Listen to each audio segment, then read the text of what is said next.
کیا وہ ایسوں کو شریک بناتے ہیں جو کچھ بھی پیدا نہیں کر سکتے اور خود پیدا کیے جاتے ہیں، اور نہ ان کی مدد کی طاقت رکھتے ہیں اور نہ اپنی ہی مدد کر سکتے ہیں؟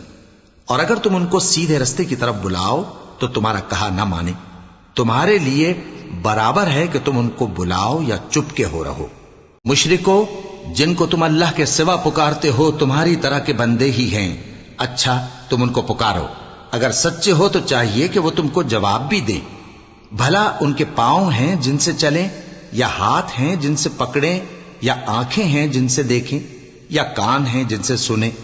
کہہ دو کہ اپنے شریکوں کو بلا لو اور میرے بارے میں جو تدبیر کرنی ہو کر لو، اور مجھے کچھ مہلت بھی نہ دو، پھر دیکھو کہ وہ میرا کیا کر سکتی ہیں۔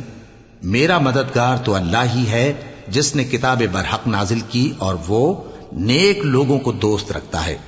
اور جن کو تم اللہ کے سوا پکارتے ہو وہ نہ تمہاری مدد کی طاقت رکھتے ہیں اور نہ خود اپنی ہی مدد کر سکتے ہیں، اور اگر تم ان کو سیدھے رستے کی طرف بلاؤ تو سن نہ سکیں، اور تم انہیں دیکھتے ہو کہ بظاہر آنکھیں کھولے تمہاری طرف دیکھ رہے ہیں مگر فی الواقع کچھ نہیں دیکھتے۔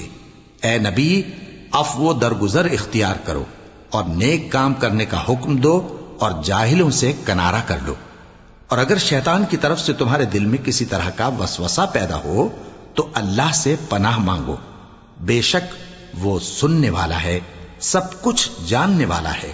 جو لوگ پرہیزگار ہیں جب ان کو شیطان کی طرف سے کوئی وسوسہ پیدا ہوتا ہے تو چونک پڑتے ہیں اور دل کی آنکھیں کھول کر دیکھنے لگتے ہیں، اور ان کفار کے بھائی انہیں گمراہی میں کھینچے جاتے ہیں، پھر اس میں کسی طرح کی کوتاہی نہیں کرتے۔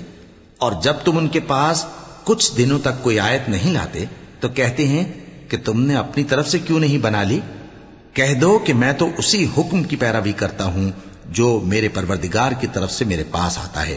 یہ قرآن تمہارے پروردگار کی جانب سے دانش و بصیرت اور مومنوں کے لیے ہدایت اور رحمت ہے۔ اور جب قرآن پڑھا جائے تو توجہ سے سنا کرو اور خاموش رہا کرو تاکہ تم پر رحم کیا جائے، اور اپنے پروردگار کو دل ہی دل میں عاجزی اور خوف سے اور پست آواز سے صبح و شام یاد کرتے رہو، اور دیکھنا غافل نہ ہونا۔ جو لوگ تمہارے پروردگار کے پاس ہیں وہ اس کی عبادت سے روگردانی نہیں کرتے، اور اس پاک ذات کو یاد کرتے اور اس کے آگے سجدے کرتے رہتے ہیں۔